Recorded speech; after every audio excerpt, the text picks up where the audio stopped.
a bee suddenly flew out of the man's mouth.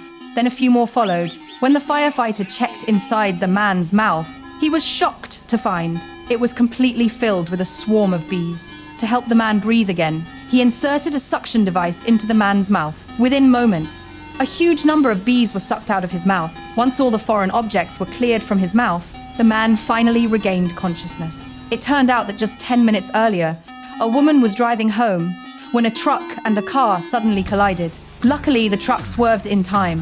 However, the hives full of killer bees were all knocked over. Tens of thousands of killer bees were set free. The driver saw what happened and tried to escape. He begged the woman to save him, but there were just too many killer bees. Within moments, the driver lost all signs of life. And in just a matter of seconds, the mother and daughter's car was covered with countless killer bees. The woman immediately called emergency services. The firefighters soon arrived at the scene. By then, the car was completely engulfed by killer bees. The firefighters pulled out carbon dioxide to drive them away, but it had no effect at all. So, the captain had no choice but to request a foam truck from dispatch.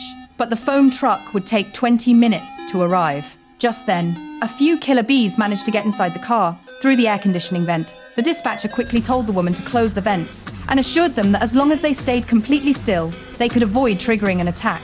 But with killer bees crawling toward her eyes, the little girl couldn't help but swat at them. With that slap, a killer bee's stinger was left on the girl's face. To make matters worse, she was severely allergic to bees. Soon the girl began struggling to breathe. The woman quickly grabbed the epinephrine she kept in the car and injected it into the girl's leg, following the dispatcher's instructions. The girl quickly started breathing again, but just as they caught their breath, the woman got stung too. Even worse, the woman was also severely allergic to bees, and the only epinephrine shot had just been used. Now, their only hope was the firefighters outside the car. But no matter how hard they tried to brush away the swarm, it was useless. Just then, a nearby car exploded. One firefighter noticed the smoke coming from the car and suddenly remembered that smoke can calm bees down. So he brought over a high-powered smoke blower and directed all the smoke toward the car. In an instant, the killer bees clinging to the car were driven away. They finally managed to rescue the mother and daughter. But before they could celebrate for even a few seconds, the truck carrying the killer bees suddenly exploded.